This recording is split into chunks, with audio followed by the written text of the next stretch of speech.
안녕하세요. 인천에 사는 30대 후반의 서유진입니다. 이제야 느끼지만 사람은 살다 보면 쓸데없는 인연은 하나도 없는 것 같습니다. 악연이 인연이 될 수도 있는 것이고 인연이 또 악연이 될 수도 있는 노릇이지요.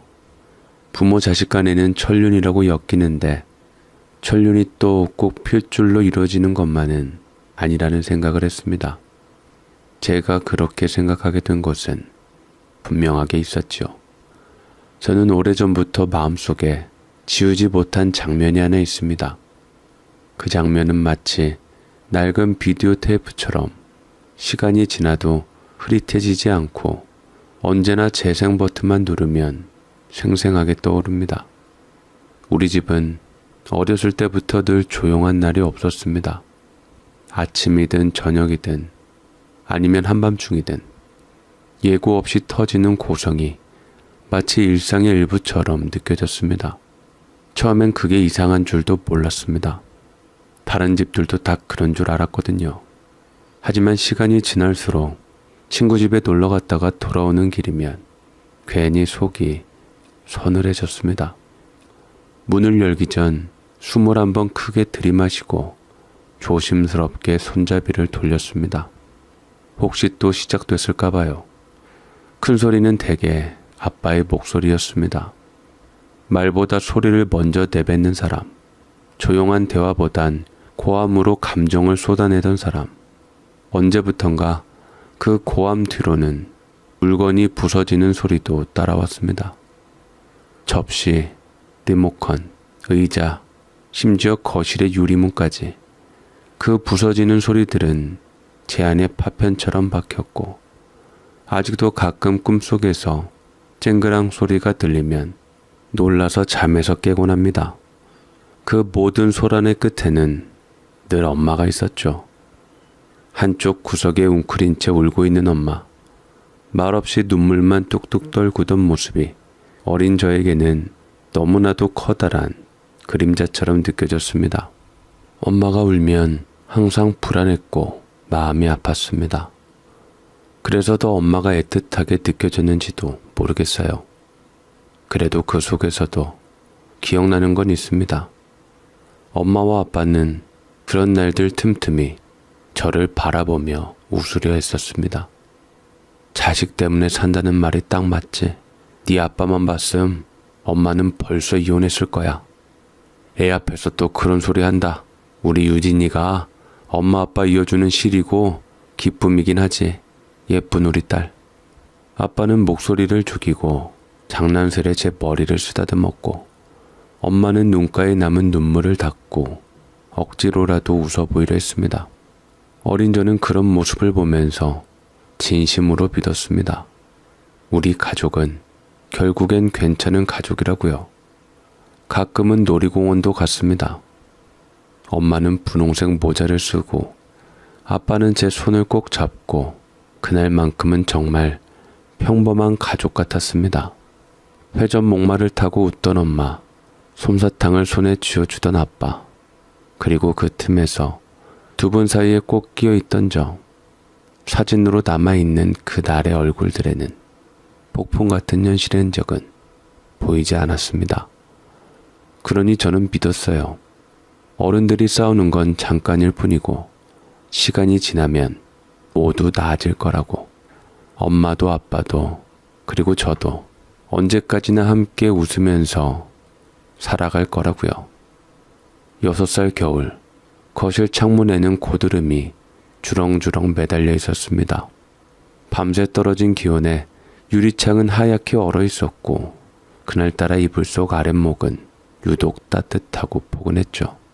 그 포근함을 핑계 삼아 저는 좋아하던 유치원에 가기 싫다는 마음을 들키지 않으려고 실눈을 뜬 채 자는 척을 하고 있었지요. 이불을 코끝까지 끌어올리고 조용히 숨을 죽이고 있는데 엄마가 제 옆에 다가왔습니다. 유치원에 가라며 퇴근하던 평소와 달리 그날의 엄마는 아무 말도 하지 않았습니다. 말 대신 엄마는 제 코끝에 조용히 입을 맞추었습니다. 따뜻한 입술이 닿는 그 짧은 순간 저는 왠지 모르게 가슴이 쿵 내려앉는 느낌이 들었습니다. 그리곤 엄마는 조용히 일어나 현관으로 향했습니다. 손에는 작고 낡은 캐리어 하나가 들려 있었고 얼굴엔 익숙한 마트에 갈 때의 표정이 아니었습니다. 무언가를 단단히 마음먹은 듯한 아주 조용한 결심 같은 얼굴. 어린 제 마음에도 그건 이상했습니다. 엄마가 뭔가 다르다. 그 순간 저도 모르게 눈을 번쩍 떴습니다. 심장은 갑자기 빠르게 뛰었고 두 다리엔 따뜻한 이불이 엉켜 있었지만 그걸 차버리고 현관으로 달려갔습니다. 엄마, 어디가? 왜 깼어? 좀 더 자지. 유진아, 엄마 일이 있어서 잠깐 다녀올게. 착하게 있어야 해. 알았지? 아빠 말 잘 듣고. 어딜 가는데? 엄마 가지 마. 잘 지내고 있어. 미안해, 엄마가. 언제 올 건데? 마트 갔다가 오는 거지? 그치? 저는 불안한 예감에 엄마를 뒤따라 나갔지만 이미 엄마는 내 눈에 보이지 않았고 나는 영문도 모른 채 다시 방으로 들어와서 엄마를 기다렸습니다. 형편이 좋질 않아 연탄값이 부담스러웠던 엄마는 어쩌다가 한 번씩 떼주고는 했는데 그날 추운 겨울날일 것도 잊을 만큼 간만에 펄펄 끓는 난방에서 나는 엄마를 기다렸습니다. 그렇지만 그 말이 마지막이었어요. 엄마는 그날 이후 다시는 돌아오지 않았습니다. 캐리어를 들고 나간 그 뒷모습이 제 기억 속 마지막 엄마의 모습이었지요. 처음엔 정말 잠시 마트에 다녀오실 줄 알았습니다. 그날 저녁이 지나고 밤이 되고 다음날 아침이 밝아올 때까지도 저는 현관문만 바라보며 기다렸습니다. 아무렇지 않은 척을 하려고 했지만 점점 마음속이 바스러지는 느낌이 들었어요. 아빠, 엄마는 언제 와? 조심스럽게 물어본 제게 아빠는 한참을 말이 없었습니다. 그리고는 고개도 돌리지 않은 채 낮고 퉁명스러운 목소리로 말했어요. 쓸데없는 소리 말고 조용히 해. 그 말에 저는 더 이상 아무 말도 꺼낼 수 없었습니다. 괜히 또 아빠를 화나게 할까봐, 혹시 아빠마저도 엄마처럼 나를 두고 떠나버릴까봐 그 무서운 상상 하나에 온몸이 얼어붙었습니다. 그래서 저는 스스로 마음을 닫았고 더는 묻지 않았습니다. 그날 이후 저는 이상한 버릇이 생겼습니다. 잠자리에 들기 전 꼭 현관문을 바라보다가 눈을 감는 겁니다. 혹시라도 정말 아주 혹시라도 엄마가 밤중에 몰래 들어올 수도 있지 않을까. 조심스럽게 문을 열고 유진아 하고 부르지 않을까. 그 희망 하나를 붙잡고 저는 어린 마음으로 매일 밤을 버텼습니다. 하지만 문은 단 한 번도 열리지 않았습니다. 밤이 지나고 계절이 바뀌어도 그 현관문은 끝내 조용했죠. 처음엔 그 침묵이 슬펐고 그 다음엔 무서웠으며 결국엔 원망스러웠습니다. 어느 순간부터 저는 그 문을 바라보지 않게 되었습니다. 문틈으로 바람이 들어올 때면 마치 엄마가 다시 돌아올 것 같은 헛된 기대가 밀려와 더 아팠거든요. 그래서 저는 마음을 닫기로 했습니다. 엄마를 기다리는 마음은 서서히 그 사람은 날 버렸다는 배신감으로 바뀌어 갔습니다. 차라리 미워하는 게 덜 힘들고 덜 아팠으니까요. 초등학교에 입학하고 나서부터는 그런 마음이 더 짙어졌습니다.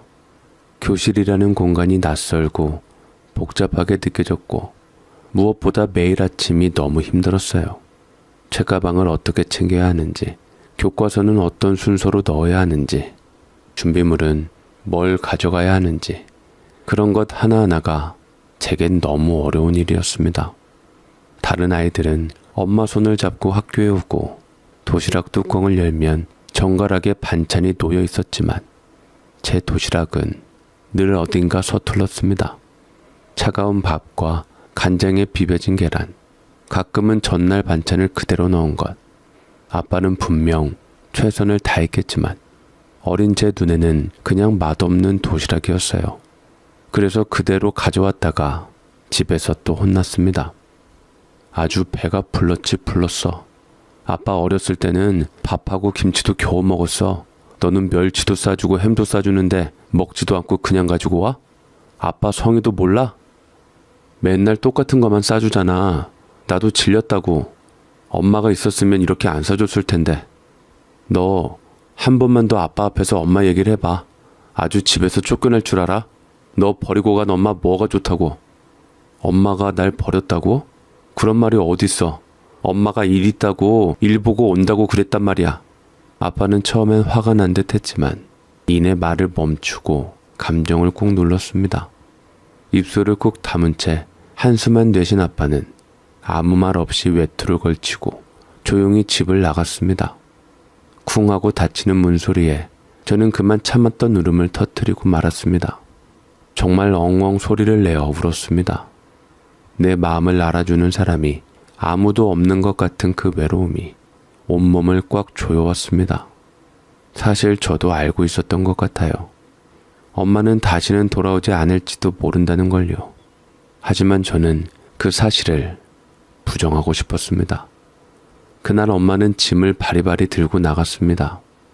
마치 어디 먼 곳으로 아주 떠나는 사람처럼 한 번도 돌아보지 않고 현관문을 닫았지요.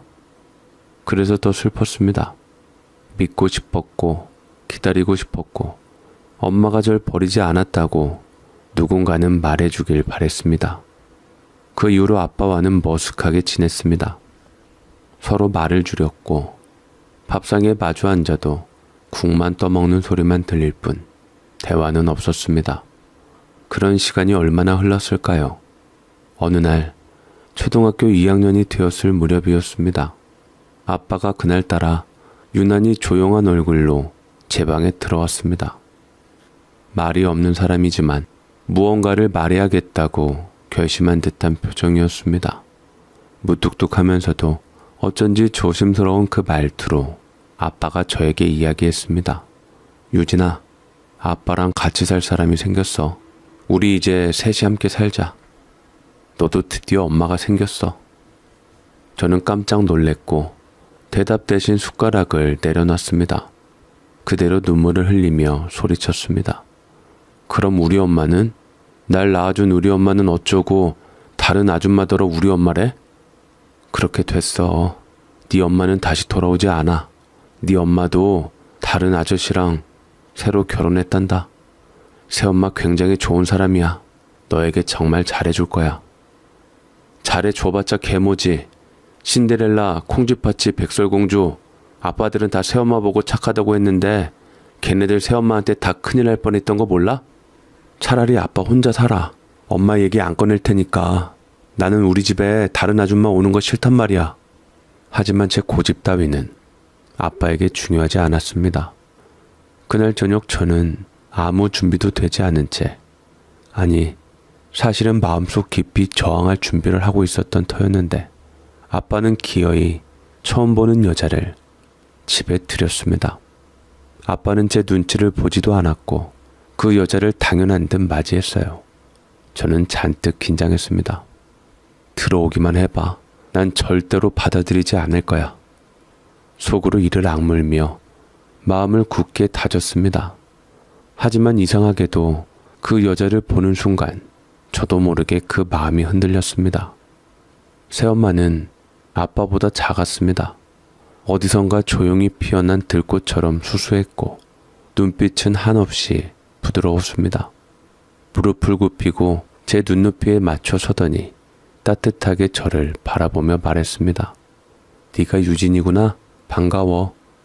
그러면서 햇살처럼 환한 웃음을 지었는데 그 순간 이상하게도 제 안에서 단단히 쥐고 있던 방어막이 스르르 허물어졌습니다. 하지만 저는 그게 더 싫었습니다. 이럴 리 없어.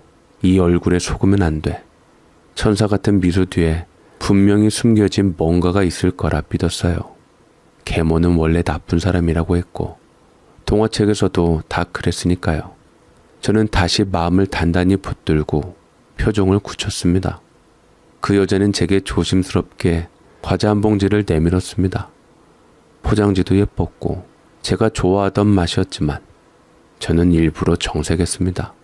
그리고 손등으로 그 과자를 툭 밀어버렸습니다. 그 여자의 손끝이 조금 떨리는 걸 봤지만 눈 하나 깜짝하지 않았습니다. 그리고 그날 밤 저는 마음속에 이렇게 새겼습니다. 이 여자는 내 엄마가 아니야. 절대로 아니야. 그리고 앞으로도 절대 엄마가 될 수 없어. 그날 이후로 제 인생은 3개의 시간으로 나뉘었습니다. 엄마가 있었던 시간과 엄마가 없는 시간, 그리고 아빠 곁에 생긴 다른 여자와 함께 살아야 했던 그 긴 시간 말입니다. 이제 돌이켜보면 그 시절 저는 너무 작고 여렸습니다. 내 감정이 세상 전부였고 세상이 내 감정에 맞춰 돌아가야 한다고 믿었으니까요. 저는 절대로 새엄마를 엄마라고 부르지 않았습니다. 부를 이유도 부르고 싶지도 않았어요. 아빠는 때때로 조심스럽게 말했습니다. 유진아, 그냥 편하게 지내보자. 아빠도 너도 힘들잖아. 맞아, 힘들지. 근데 왜 나만 참아야 하지? 힘들면 저 아줌마 나가라 하면 되잖아. 너 정말 아빠가 봐주는 것도 한계가 있어. 괜찮아요. 유진이 입장에서 당황스럽고 충분히 그럴 수 있어요. 저는 괜찮아요. 착한 척 하기는. 아빠 앞에서 착한 척하고 뒤에선 아주 본 모습을 드러내겠지. 그렇지만 단 둘이 있을 때도 새엄마의 진짜 모습은 나타나지 않았습니다. 원래부터가 말수가 적었을 뿐더러 뭔가를 억지로 하려 들지도 않았어요. 아침이면 늘 조용히 일어나 식사를 차렸고 제가 일부러 방문을 쾅 닫고 나가도 아무 말 없이 뒷정리를 했습니다. 학교 준비물도 제 방문 앞에 놓아두기만 했어요. 잊을까봐 챙겨줬어라고 적힌 포스트잇과 함께요. 그 작은 쪽지를 읽을 때마다 이상하게 가슴이 뭉클해졌습니다. 그런데도 저는 매번 그 종이를 구겨 쓰레기통에 던졌습니다. 괜히 인정하게 될까봐요. 괜히 마음 약해질까봐. 한 번은 이런 적도 있었어요. 학교에서 준비물을 잃어버려서 친구들 앞에서 혼이 났던 날이었습니다. 집에 돌아와 울고 있었는데 새엄마가 조심스레 다가와 말했어요. 유진아, 다음엔 같이 준비하자. 혼자 하다 보면 잊을 수도 있지. 내가 도와줄게. 새엄마의 그 말은 정말 조용하고 따뜻했습니다. 마치 큰 소리를 내면 제 마음까지 부서질까봐 조심스레 건네는 말 같았어요. 그 다정한 목소리에 저는 오히려 더 화가 났습니다. 울음을 삼키던 입술이 삐뚤어졌고 제 안에 억눌린 감정들이 터져나왔습니다. 엉엉 소리내어 울다가 갑자기 새엄마의 손을 거칠게 뿌리치며 소리쳤습니다. 왜 자꾸 친한 척해요? 우리 엄마 아니잖아요. 말을 뱉는 순간 제 가슴이 쿵 내려앉는 느낌이 들었어요. 마치 내가 가장 깊은 곳에 숨겨놨던 진심을 세상 밖으로 내보인 것처럼 그 말에 새엄마는 아무 대꾸도 하지 않았습니다. 그저 얼굴이 멈춘 사람처럼 순간적으로 표정이 굳어졌어요. 입꼬리가 어정쩡하게 멈췄고 눈빛은 잠시 흔들렸습니다. 그러더니 조용히 몸을 돌려 주방으로 향했습니다. 컵에 물을 따라 마시는 그 뒷모습은 제가 알던 어른의 모습이 아니었어요. 어쩌면 상처받은 아이처럼 작고 외로워 보였습니다. 그런데도 저는 등을 돌려버렸습니다. 그 순간 제겐 따뜻함보다 자존심이 더 중요했거든요. 마음 한구석이 이상하게 저릿했지만 그 감정까지 밀어냈습니다. 괜히 이 사람에게 마음이 흔들리기라도 하면 진짜 엄마를 배신하는 기분이 들었어요. 그런 날이 몇 해를 넘고 계절이 몇 번을 바뀌어도 우리 셋은 제자리 걸음처럼 반복되는 일상 속에 갇혀 있었습니다. 아빠는 말수가 줄었고 어깨는 점점 무거워 보였으며 퇴근 후에 늘 깊은 한숨을 내쉬곤 했습니다. 그 사이 저는 더 단단해진 척, 더 독해진 척 굴었습니다.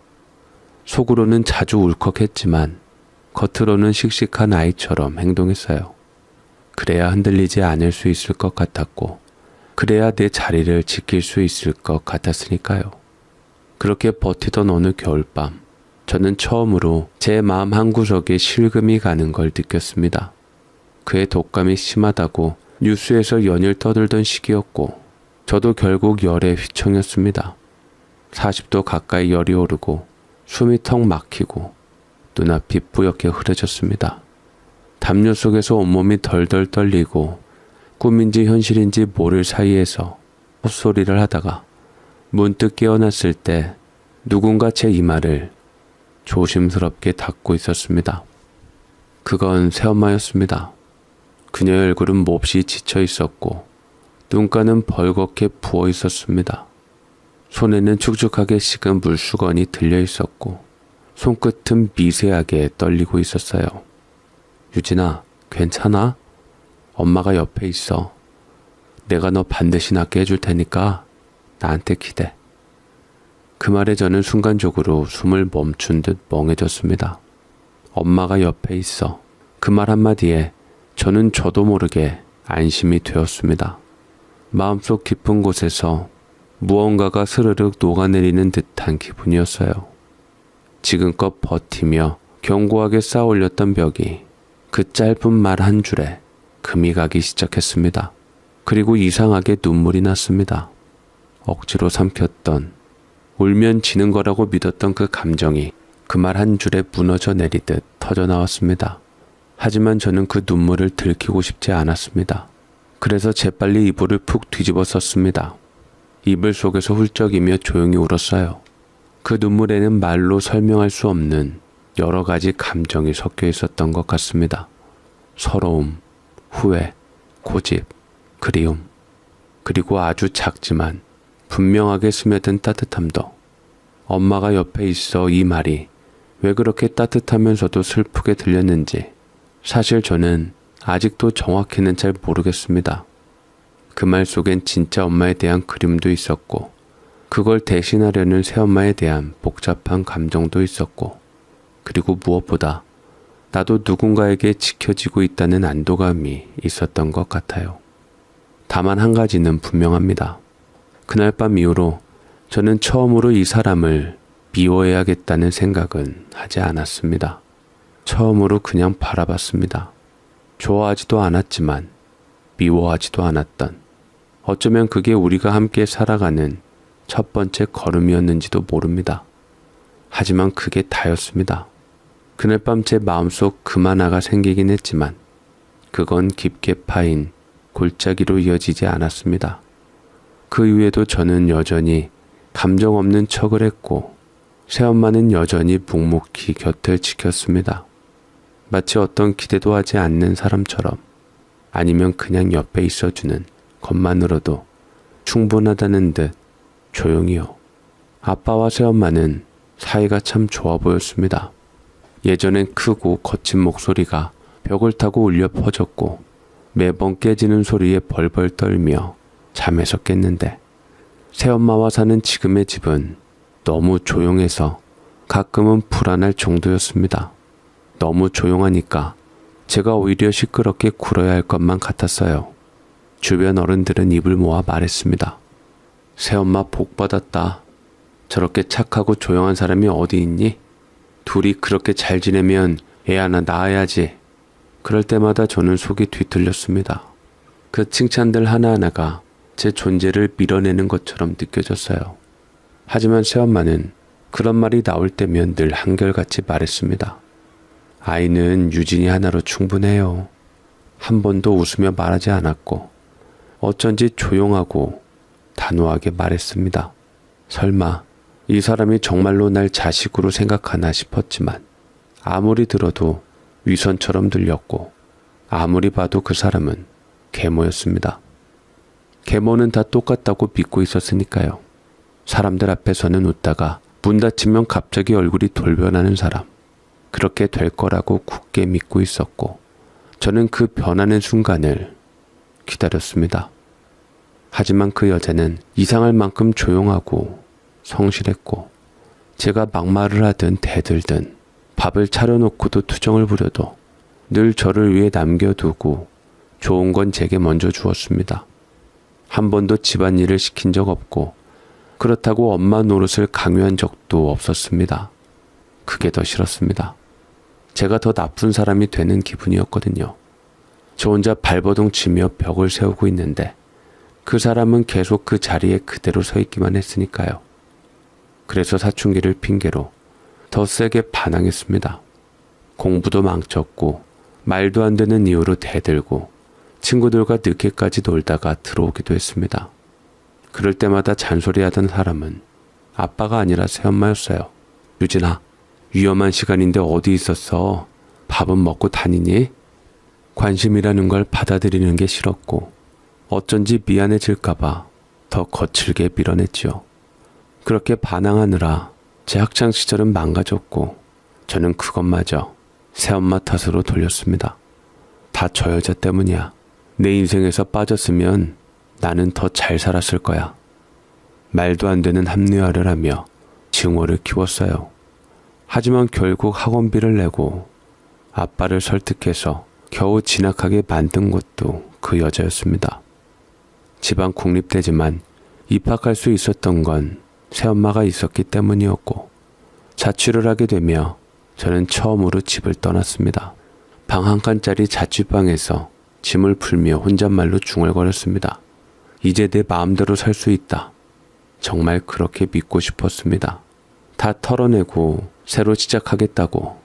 이제부터는 내 감정도 내 인생도 오직 내 뜻대로만 하겠다고. 하지만 만약 진짜로 털어낼 수 있는 감정이었다면 저는 그렇게 오랫동안 괴로워하지 않았을 겁니다. 저는 우리 집안에서 나만 없으면 괜찮을 거라는 생각을 품고 그 기회에 아예 독립해버리기로 마음먹었습니다. 정든 것도 미련도 없는 그 집에 더는 발을 들이지 않았고 대학 4년 내내 집에는 거의 가지 않았습니다. 연휴에도 명절에도 저는 밖을 떠돌았습니다. 대학이라는 곳은 생각보다 작고 복잡한 사회였습니다. 고등학교 때까지는 불도저처럼 뭐든 정면으로 부딪히고 하고 싶은 말은 참지 않고 쏟아내며 살아왔지만 막상 대학에 들어오니 그러고 싶지 않았습니다. 누구도 저에게 상처를 주지 않았지만 저는 이미 상처투성이었거든요. 그래서였을까요? 저는 점점 말이 없어졌고 조용한 사람이 되었습니다. 그런 저를 두고 아빠는 정말 아무 연락도 하지 않았습니다. 마치 제가 사라진 걸 반기기라도 하듯 짐 하나 치운 사람처럼 아무 말이 없었습니다. 역시 난 없어도 되는 사람이었구나. 그런 씁쓸함이 저를 더 멀어지게 만들었습니다. 그런데 이상하게 저를 챙긴 건 태엄마였습니다. 주일에 한 번씩은 꾸준히 자취방에 반찬을 싸들고 찾아왔고 초인종을 누르고 조용히 봉지를 걸어놓은 뒤 그냥 돌아가는 날도 많았습니다. 어떤 날은 이거 얼른 먹어야 해 라는 메모가, 어떤 날은 혼자서도 잘하네, 그래도 밥은 먹자 라는 쪽지가 함께 들어있었어요. 저는 그걸 보며 또 괜히 화가 났습니다. 이 사람의 따뜻함이 오히려 제 마음을 더 흔들었기 때문이었습니다. 결국 저는 어떻게든 졸업을 했고 교수님의 추천으로 대학 인근의 작은 회사에 취직하게 되었습니다. 그곳에서 남자친구를 만났습니다. 처음엔 경계심이 컸지만 이상하게 이 사람 곁에 있으면 마음이 조금 놓였습니다. 낯선 세상 속에서 그 사람만은 익숙했고 믿음직했습니다. 그와 함께 시간을 보내다 보니 문득 이런 생각이 들었습니다. 아, 이래서 다들 가정을 꾸리는 거구나. 나도 이 사람과 함께라면 따뜻하고 안정적인 무언가를 만들 수 있지 않을까 싶었고, 그래서 더 빨리 결혼하고 싶다는 생각이 들었습니다. 솔직히 말하면 그건 새엄마 때문이기도 했습니다. 이제 와서 잘해주는 그 사람이 너무 부담스럽고 미안함이 싫었습니다. 마주칠 때마다 제 입에서 나오는 말은 자꾸만 차가웠고 그녀가 아무리 조용히 대해도 저는 일부러 더 퉁명스러웠습니다. 그 사람이 좋은 사람이란 걸 너무 잘 알고 있었기에 그걸 인정하고 나면 내가 지금껏 해온 미움과 저항이 다 무너질까봐, 그래서 더 서두르고 싶었습니다. 빨리 시집이나 가버리자. 이제 완전히 이 집과도 그 여자와도 끝을 내고 싶다. 그게 그때의 제 진심이었습니다. 그러다가 만나던 남자친구는 어느 날 제게 원하던 프로포즈를 했습니다. 우리 이제 슬슬 결혼할 때가 된 것 같아. 나도 너도 안정적인 가정을 가졌으면 좋을 것 같고 지금보다 훨씬 행복해질 수 있을 것 같아. 우리 엄마도 너 보고 싶다더라. 바라던 프로포즈를 받아 마냥 행복할 줄만 알았는데 역시 그것도 걸리는 게 있었습니다. 아직 일어나지도 않은 일이긴 하지만 드라마나 이런 것들을 보면 가정 환경에 대해서 시어머니께서 타박을 하는 것들이 많던데 나도 흠 많은 가정 환경이라는 생각을 스스로 하다 보니 마냥 결혼 허락을 받으러 가기 겁이 났던 것도 사실이었습니다. 그렇지만 남자친구는 저를 설득하며 이미 부모님께 말을 다 해놨다고 말을 했고 괜찮다며 어차피 한 번은 부딪혀야 할 일이고 우리 부모님도 널 이해하고 있다는 말로 제 마음을 돌리려 했습니다. 저는 결국 남자친구와 예비 시부모님을 만나뵈려고 찾아갔고 결혼 허락을 받으러 시댁에 인사하러 가게 되었는데 어쩐지 시부모님 얼굴이 썩 좋은 모양새는 아니었지요. 저 오라 해놓고 집에서 배달 음식 시켜주신 시부모님께서는 계속 한숨을 쉬며 말씀하셨습니다. 우리 진철이가 좋다 그래서 일단 널 데려와 보라고 했다만 사실 우리 진철이 구김살 없고 화목하게 자란 애한테 장가 보내고 싶은 마음이 굴뚝 같았다. 네. 그렇지만 진철이가 너 아니면 안 된다고 그렇게 노래를 부르니 자식 이기는 부모 없다고 난들 어떡하겠냐. 별 수 없이 허락하는 수밖에. 시집에서는 제가 부모님의 이혼 후 계모와 함께 살았다는 사실을 알고는 처음엔 어딘가 모르게 경계하는 눈치였습니다. 계모 밑에서 어릴 적부터 자랐다고 얘기를 들었다. 좋은 계모도 많다 하지만 그래도 친모 밑에서 사랑 많이 받고 자란만 하겠냐? 얼마나 네가 힘들었을지 딱한 마음이 들긴 하지만 또 한편으론 사랑 못 받고 자란 너를 내가 며느리로 어떻게 맞아야 할지 고민이기도 했어. 엄마 그만 좀 해. 나랑 약속한 것과는 말이 다르잖아. 다 이해한다고 해놓고 이제 와서 유진이 데려왔더니 왜 애 앞에서 타박을 줘? 막말로 계모 밑에서 큰 게 유진이 잘못이야? 세상에 화목한 가정에서 자라고 싶지 않은 사람이 어딨어? 그게 맘대로 안 된 게 왜 유진이 탓이야? 이 녀석이 아주 결혼도 하기 전에 여자 치마폭에 쌓여가지고선 엄마도 딸 있으면서 유진이한테 그러면 안 되지. 내 자식 귀하면 남의 자식도 귀한 법이랬어. 만약 진이가 어디 가서 우리 집 부족한 거 들먹이면서 책잡힘 당하면 진이 심정은 어떻겠어? 시어머니는 하나하나 따져대는 자기 아들 앞에서 아무 말도 못하고 내내 노려보았고 저는 그래도 남자친구에게 제 편을 들어주고 이런 좋은 사람을 만나게 된 게 참으로 다행이다 생각이 들었습니다. 시어머니는 덮어놓고 계모라는 단어가 주는 무게 때문인지 묻지 않아도 느껴지는 미묘한 거리감이 존재했어요. 하지만 다행히도 남자친구가 그 후로도 한결같이 제 편이 되어 주었고 덕분에 그 작은 불편함과 의심들을 무사히 넘길 수 있었습니다. 그리고 그 후에 상견례를 잡게 되었는데 새엄마를 실제로 보니 그 인품과 마음씨에 시어머니는 완전히 반해버려서 안심을 하는 것 같았지요. 저희 유진이 잘 부탁합니다. 들으셨겠지만 제 뱃속으로 낳진 않아도 마음속으로 낳아 제 친자식 그 이상으로 키웠던 아이입니다. 집안에서 귀하게 키웠으니 부디 시집에서도 귀하게 맞아들였으면 좋겠습니다. 아이고 여부가 있나요? 저희 그런 막대 먹은 집안 아닙니다. 요즘 가족의 형태가 얼마나 다양한데 더욱이 이렇게 훌륭하신 어머님 밑에서 큰 유진이인데 저는 그저 귀한 며느리 맞아서 감사할 따름이지요. 네, 어머님께서 워낙 좋으신 분이니 믿고 우리 유진이 보냅니다. 저도 우리 진철이한테 아들 이상으로 잘하겠습니다. 우리 유진이 잘 부탁드립니다. 시어머니는 끄덕이며 웃었고 남편이 시어머니에게 바른 말로 꼼짝 못하게 만든 반면 새엄마는 시어머니에게 그동안 저를 어떤 마음으로 어떻게 키웠는지 상견례 자리에서 눈물 없이는 못 들을 말들을 해주며 마음을 움직였습니다. 그 덕에 저는 시어머니 사랑과 동시에 결혼식 날을 잡게 되었고 저는 마침내 진심으로 새로운 인생을 시작할 준비가 되었다는 생각이 들었습니다. 그런데 막상 집안의 결혼 소식을 알리고 하나하나 준비를 하면서 저는 마음 깊은 곳에서 망설임 하나를 꺼내게 되었습니다. 혼주석, 결혼식장 양쪽 부모님이 앉는 자리. 그 자리에 저는 새엄마가 솔직히 아닌 제 친엄마를 앉히고 싶었습니다. 이해합니다. 새엄마가 저를 누구보다 배려해왔다는 것도 너무 잘 알고 있었습니다. 하지만 혼주석만큼은 그 자리는 왠지 제 인생의 단 한 번뿐인 자리만큼은 제 핏줄인 진짜 엄마가 앉아야 할 것 같았습니다. 그게 제 마음속에 오랫동안 잠들어 있던 소망이기도 했어요. 저는 결국 아빠를 찾아갔습니다. 마침 새엄마가 장을 보러 외출을 했더라고요. 다행이다 생각하고 조심스럽게 그러나 단단한 마음으로 제 속마음을 아버지께 털어놓았습니다. 하지만 아버지의 반응은 예상보다 훨씬 격했습니다. 그러니까 네 말은 지금 널 키워준 새엄마 대신 널 낳기만 하고 버리고 간 친엄마를 앉히고 싶단 얘기냐? 네. 너 이런 걸 보고 은혜를 원수로 갚는다는 말이 있는 거야. 새엄마가 널 어떻게 키웠는데. 말도 안 된다. 절대 안 돼. 무슨 소리야 그게.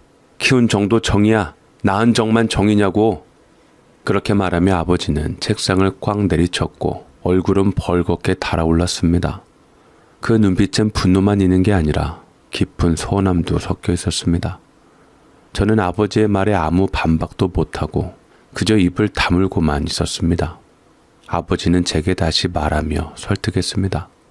네 친엄마는 널 버리고 나갔잖아.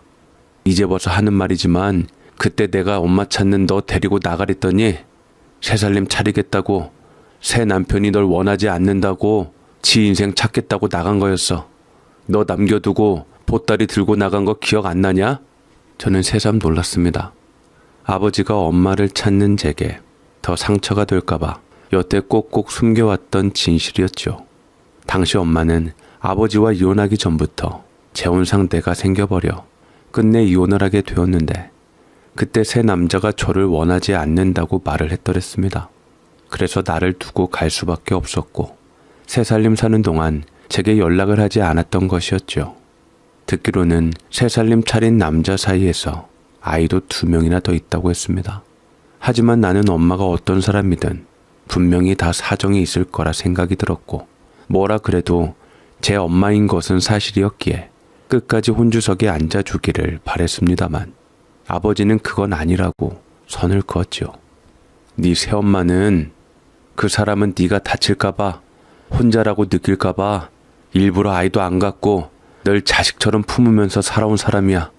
당연히 그 자리에 앉아야 할 사람은 네 새엄마야. 아버지의 말은 거침이 없었지만 그 안에 진심이 묻어 있었습니다. 그토록 무심했던 사람의 입에서 처음으로 그런 얘기를 들으니 저는 바람과는 달리 할 말을 잃었습니다. 이 이야기는 결국 새엄마에게도 전해졌습니다. 그 소식을 들었을 때 저는 속으로 무슨 말이 나올지 두려웠습니다. 하지만 새엄마는 정말 끝까지 저를 이해해주는 사람이었습니다. 그날도 평소처럼 조용한 말투로 말했습니다. 유진아, 네가 그렇게 원한다면 친엄마를 찾아서 혼주석에 앉혀도 돼. 네 마음 이해해. 네 마음대로 해도 괜찮아. 그 미소엔 억지나 서운함이 전혀 없었습니다. 그래서 오히려 저는 더 가슴이 저릿했어요. 그 사람은 왜 늘 나보다 나를 더 잘 이해해주는 걸까요? 그렇게까지 이해해주지 않아도 되는데 그러니 저는 더 도망치고 싶어졌습니다. 저는 결국 친엄마를 찾아 나섰습니다. 다행히 엄마도 친척들 통해 제 결혼 소식을 듣고 저를 기꺼이 만난다고 했습니다. 몇 년, 아니 어쩌면 10년은 더 된 것 같았습니다. 그렇게 긴 세월을 건너 다시 만난 친엄마는 제가 기억하던 모습과는 조금 달랐습니다. 외모는 물론 제 기억 속의 엄마 모습 그대로인 상태에서 주름지고 흰머리만 들어있는 상태였습니다. 그렇지만 어릴 적 슬펐던 얼굴이 이제는 많이 수척해 있었고 미소조차 어딘가 어색하고 힘겨워 보였습니다. 저도 모르게 수십 년 만에 만난 첫 마디는 그거였습니다. 엄마, 어디 아파요? 조심스럽게 물은 제게 엄마는 그저 고개를 저었습니다. 그리고는 제 손을 꼭 잡으며 눈물을 한가득 머금고 말했습니다. 유진아, 날 찾아줘서 고맙다. 날 원망하고만 있을 줄 알았는데 그래도 결혼한다고 엄마 자격 없는 나를 엄마라고 생각하고 다시 불러준 모습이 너무나도 고마웠어. 엄마, 근데 유진아, 엄마는 네 결혼식에 앉을 자격이 없어. 그 자리에 앉겠다고 말할 수도 없어. 그래도 네가 그런 생각을 했다는 것만으로도 엄마는 너무 고맙고 미안해서 그저 부끄럽기만 하구나. 그러더니 이내 눈가가 붉어지더니 눈물을 참지 못하고 흘렸고 제가 더 뭐라 말하기도 전에 엄마는 저를 붙들었지만 차마 고개를 못 들고 눈조차 못 마주치며 얼굴을 묻고 말했습니다. 미안하다. 엄마가 너 버리고 간 거. 그거 다 사실이고 변명하지 않을게. 정말 잘못했어. 그때는 엄마도 너무 어렸고 약했고 너보다는 엄마 인생 살고 싶었다. 여자로서 네 아빠 옆에선 행복해질 수 없어서 너보단 내 행복부터 찾았어. 용서받고 싶단 것은 욕심이지만 그래도 나는 너한테 용서를 빌고 싶구나. 그 말에 저는 참았던 눈물이 왈칵 쏟아졌습니다. 엄마의 마르고 떨리는 가느다란 어깨를 제가 양손 가득 안아주며 말했습니다. 엄마, 나 엄마 미워했었어. 근데 사실은 진짜 너무 보고 싶었어. 이제 결혼하려니까 이제야 엄마 마음이 좀 알겠어. 그래서 난 엄마 다 용서할 수 있어. 저는 그 순간 진심으로 그렇게 말했습니다. 그런데 엄마는 다시 고개를 저었습니다. 입술을 달달 떨면서 조용히 말했습니다. 아니야, 유진아. 사실은 너한테 할 말이 있어. 혼주석에 못 앉을 수밖에 없는 이유가 있어. 실은 엄마 얼마 못 살아. 네 결혼식까지 살 수 있을지 자신 없어. 그래서 약속도 못 하겠다는 거야. 저는 엄마를 제 품에서 떨어뜨려 놓았고 심장이 쿵 떨어지는 것 같은 느낌이 들었습니다. 그 말을 듣는 순간 머릿속이 새하얘졌습니다. 차라리 거짓말이었음 좋았을 것을. 표정을 보니 사뭇 진지한 게 거짓이 아닌 것 같았습니다. 저는 다급하게 엄마의 주름진 손을 붙들고 외쳤지요. 무슨 소리야? 무슨 말이야, 엄마? 저는 떨리는 목소리로 물었고 결국 엄마는 조심스럽게 얘기했습니다.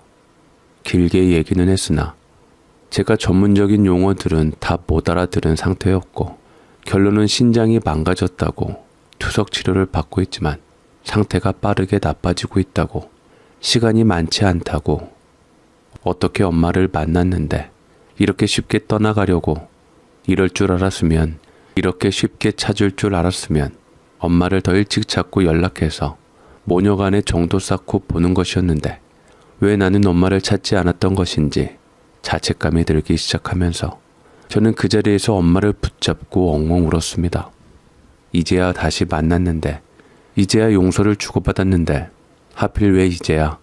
절대로 이대로 엄마를 보낼 수 없었습니다. 요즘 현대의학 기술이 얼마나 발달했는데 엄마 하나 못 살릴 리가 없었습니다. 엄마, 검사해요. 신장만 있으면 살 수 있단 거잖아. 내가 엄마한테 신장 줄 수 있는지 검사할 거야. 나 진짜 할 수 있어. 그동안 못했던 딸 노릇 지금이라도 할 수 있어. 제 말에 엄마는 놀랐지만 저는 진심이었습니다. 그 사람을 향한 모든 원망도 미움도 그 순간 눈물 속에서 다시 껴내려왔습니다. 지금 남은 건 단 하나, 살아있는 시간 동안 엄마를 지키고 싶다는 마음뿐이었습니다. 나는 결국 가족들에게 아무 말도 하지 않은 채 혼자서 엄마를 위한 신장 공여자 검사를 받았습니다. 조금의 망설임도 없었습니다. 그동안 쌓인 감정들이 민물처럼 밀려들어와 무언가라도 하지 않으면 견딜 수 없을 것 같았거든요. 하지만 결과는 부적합. 의사에게서 그 말을 듣는 순간 머리가 멍해지고 세상이 멈춘 것 같았습니다. 왜 하필 나만 안 되는 거지? 어떻게 일이 하나부터 열까지 되는 게 없냐고. 한참 동안 병원 복도에 앉아 멍하니 앉아있던 기억이 납니다. 그 뒤로 저는 힘이 빠졌고 마음도 점점 지쳐갔습니다. 매일같이 속이 뒤집어지고 가슴이 조여왔죠. 도저히 혼자 감당할 수가 없어서 결국 남편이 될 사람에게 털어놓았습니다. 처음엔 망설였지만 저를 내내 걱정하고 염려하고 있는 그 사람의 눈을 보고 있자니 더는 숨길 수가 없었습니다. 사실은 나 엄마한테 신장 주려고 공여자 검사를 했어. 미안해, 말하지 못해서. 근데 어차피 안 된대. 나랑 엄마는 신장이 맞질 않는데. 내가 엄마 친자식인데 어떻게 그럴 수가 있지? 겨우 엄마를 만났는데 이대로 보낼 수밖에 없다는 게 미칠 것 같아. 그 사람은 조용히 제 손을 잡아주었습니다. 어떤 말보다도 그 따뜻한 손이 저를 붙잡아줬습니다. 그리고 저는 결국 결심했습니다. 직장도 정리하고 엄마 곁에 있으려고요. 조금이라도 곁에서 돌봐드리고 싶었습니다. 그러지 않으면 평생 후회할 것 같았거든요. 엄마는 처음엔 괜찮다고 했지만 제가 진심이라는 걸 알고는 더 이상 말리지 않았습니다. 그렇게 저는 엄마 곁으로 갔고 아침부터 밤까지 간호에 매달렸습니다. 주사기에 손이 베일 때도 있었고 병원 냄새에 지쳐 잠 못 자는 날도 있었지만 이 모든 게 너무 소중했습니다. 그러던 어느 날 엄마가 제게 깜짝 놀랄 소식을 전해주었습니다. 하지만 좋은 소식 전달에도 불구하고 엄마는 원래 말투가 그런지 덤덤히 말했습니다. 유진아, 나 공여자 구했어. 그 말을 듣고 얼마나 놀라고 기뻤는지 모릅니다. 진짜? 누구예요? 어떻게 찾았어? 제 말에 엄마는 잠시 말을 망설이다가 무겁게 말을 했습니다. 실은 먼 친척 중에 한 분이 검사를 하게 되었는데 신장이 맞아서 도와주기로 했어. 라고만 말했습니다. 저는 너무 고마운 마음에 그분을 꼭 뵙고 인사드리고 싶다고 했습니다. 하지만 엄마는 고개를 젓고 지금은 아니야. 회복되면 나중에 보자. 나중에. 말끝을 흐리며 자꾸 미뤘습니다. 그때는 이상하다기보단 그냥 엄마가 체력적으로 힘들어 그런가 싶었습니다. 엄마는 무사히 수술을 마쳤고 회복실로 옮겨졌습니다. 얼굴에 생기가 돌기 시작했고 목소리에도 힘이 생겼습니다. 이제야 마음이 놓였습니다. 이제야 드디어 모든 게 제자리로 돌아온 것만 같았습니다. 이제 엄마를 혼주석에 앉힐 수 있겠구나. 그 생각만으로도 벅찼고 마음속 무거운 돌이 하나 치워진 듯 했습니다. 힘든 시간이었지만 이제 다 끝났다고 저는 그렇게 믿었습니다. 그때 아버지에게서 연락이 왔습니다. 아버지 목소리가 짐짓 무겁기만 하게 느껴졌습니다. 유진아, 집에 좀 와라. 할 말이 있다. 그 말에 저는 아빠한테 가야 하나 망설였습니다. 혹시나 또 혼주석 얘기 꺼내며 잔소리하려는 건 아닐까 싶어서요. 그래서 안 가려고 했는데 아버지는 이미 그 이야기를 들먹이며 단단한 어조로 말했습니다. 마지못해 나선 길, 그런데 아버지가 저를 데려간 곳은 집이 아니라 병원이었습니다. 그것도 제가 몇 주째 엄마를 간호하던 바로 그 병원이었어요. 저는 당황해서 되물었습니다. 그런데 아버지는 제 물음을 대답하지 않고 말없이 병원 복도를 걸었습니다. 잠시 후 엘리베이터 앞에서 멈춰 섰고 위층 버튼을 누르더니 조용히 말했습니다. 유진아, 새엄마가 입원해 있어. 네? 새엄마가요? 왜요? 하지만 아버지는 일단 가보면 안다고 말을 아끼려는 모습을 보였고 저는 그 말을 들었을 때 다리에 힘이 풀릴 것 같았습니다. 머릿속이 복잡해지고 심장이 쿵쿵 뛰기 시작했습니다. 엘리베이터 문이 열리고 아버지가 퉁퉁 부은 얼굴로 저를 이끌어 어느 병실 앞에 섰습니다. 문을 조심히 열고 들어가자 그곳엔 새엄마가 창백한 얼굴로 조용히 누워 있었습니다. 눈은 감고 있었고 숨소리는 가늘고 일정했습니다. 그 모습을 보는 순간 가슴이 덜컥 내려앉는 것 같았습니다. 피부는 너무 하얘졌고 입술에는 핏기조차 없었습니다. 마치 제가 평소에 알고 있던 그 단단하고 따뜻한 사람과는 전혀 다른 모습이었어요. 새엄마가 왜 여기 누워 있는 건데요? 아빠, 도대체 무슨 일이에요? 네 친엄마한테 신장 공여한 사람 바로 네 새엄마야. 네? 뭐라고요? 저는 심장이 그대로 밑으로 추락하는 기분이 들었습니다. 덜덜 온몸이 떨리고 심지어 목소리마저 떨려서 제대로 나오지도 않았습니다. 어쩌면 이미 마음속 어딘가에서 느끼고 있었던 건지도 모르겠습니다. 그녀의 지나친 양보, 늘 숨기던 침묵, 그리고 이상하리 많지 조용했던 배려의 끝이 이런 것을 의미하는 것이었나. 아버지는 입술을 쿡 다물고 벽 쪽을 바라보다가 조용히 말했습니다. 숨이 턱 막혔습니다. 온몸에 힘이 빠졌고 그대로 병실 바닥에 주저앉고 말았습니다. 거짓말이죠? 그럴 리 없어요. 그럴 수 없잖아요. 저는 그렇게 중얼거리며 고개를 저었습니다. 하지만 아버지의 눈빛은 흔들리지 않았고 병실 안의 공기는 거짓을 허락하지 않았습니다. 새엄마를 바라보는 순간 저는 더는 견딜 수 없었습니다. 입을 틀어막은 채 오열했습니다. 그동안 제가 던졌던 차가운 말들, 무시했던 손길들, 외면했던 따뜻함이 모두 떠올라서 그 무게에 가슴이 무너져 내렸습니다. 그날 이후 저는 결심했습니다. 이번엔 제가 새엄마 곁을 지키겠다고요. 이제는 도망가지 않겠다고. 내가 사랑하는 친엄마를 지키려고 했던 사람이 바로 새엄마라는 사실에 오열을 했습니다. 새엄마를 곁에서 간호하자니 어렸을 적 새엄마가 곁에서 날 간호해 주던 것이 떠올랐습니다. 걱정하던 얼굴, 내가 잘못될까봐 가슴 아파했던 나의 새엄마.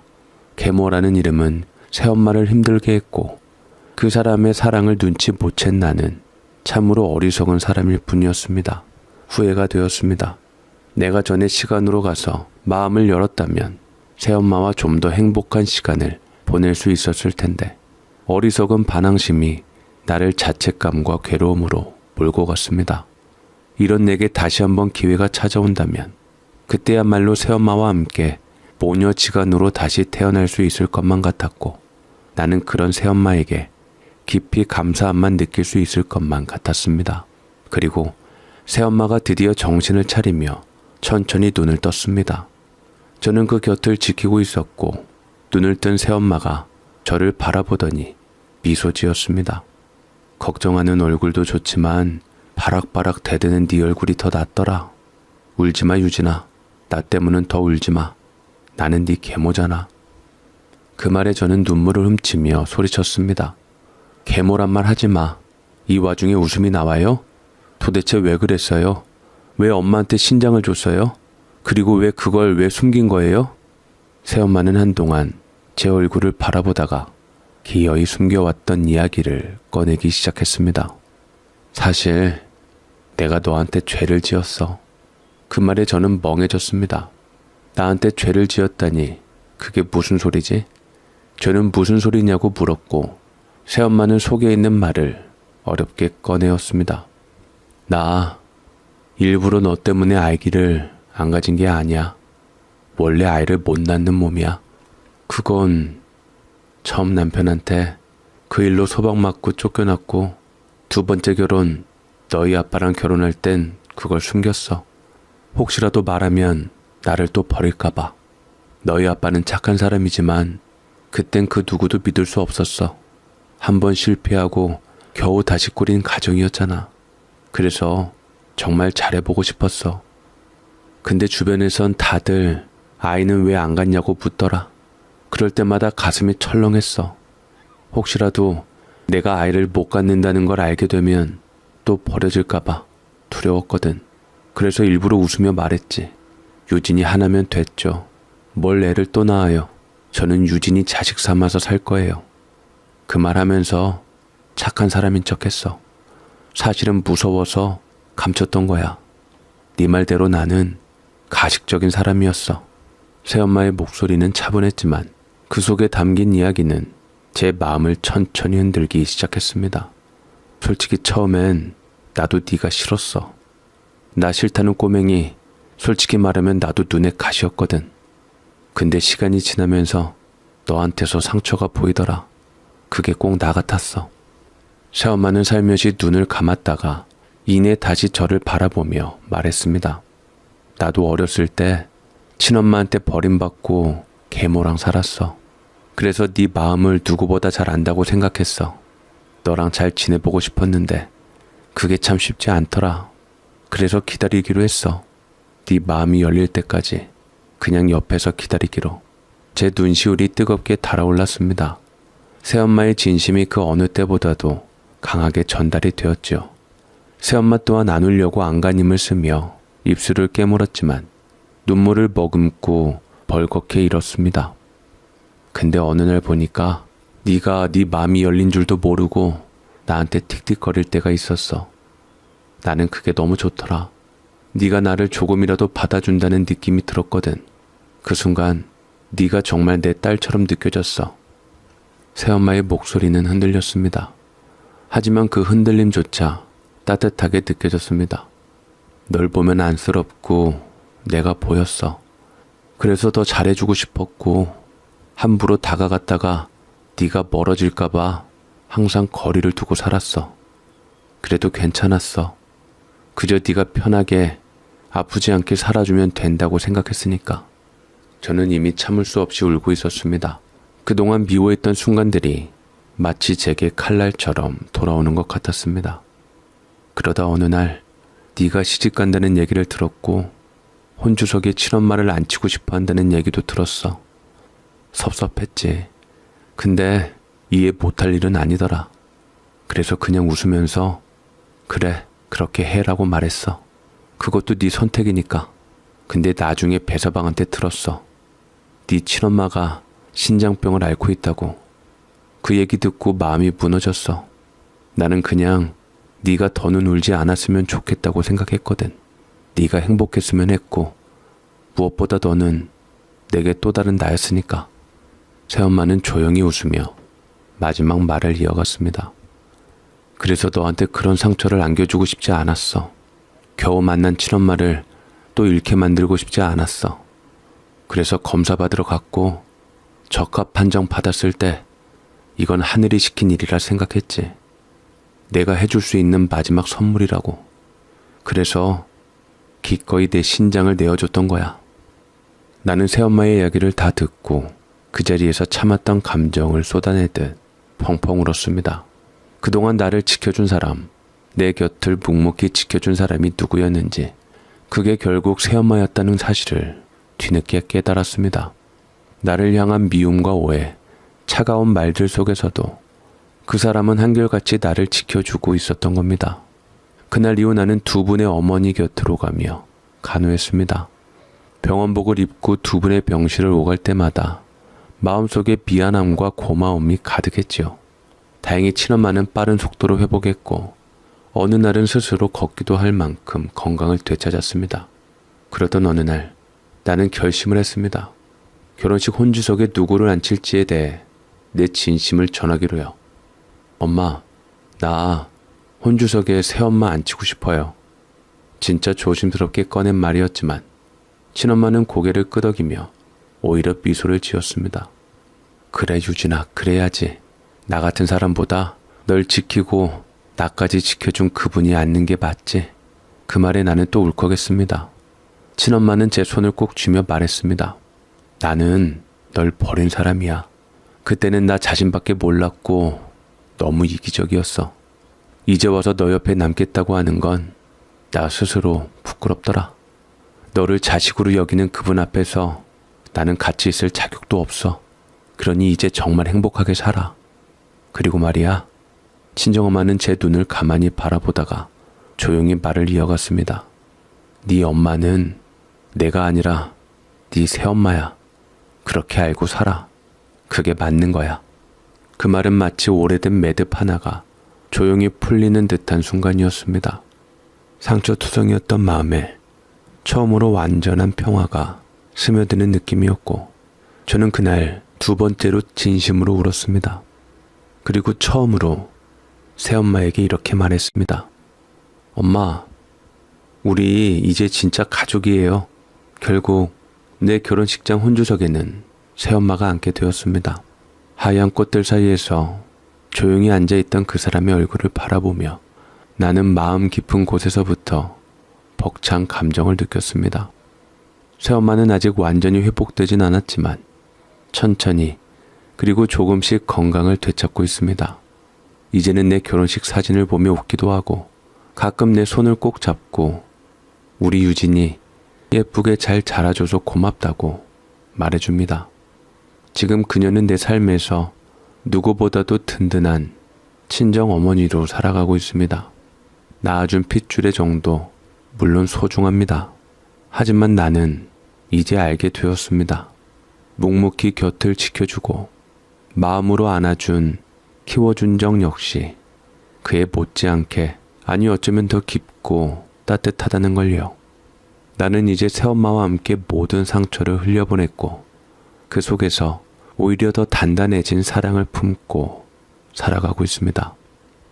앞으로도 엄마와 함께 웃으면서 따뜻하게 행복하게 살아가고 싶습니다. 그리고 무엇보다 그 사랑을 내 아이에게도 나처럼 온기 없이 헤매는 누군가에게도 언젠가 전해줄 수 있기를 진심으로 바라고 있습니다. 제 사연 읽어주셔서 감사드립니다.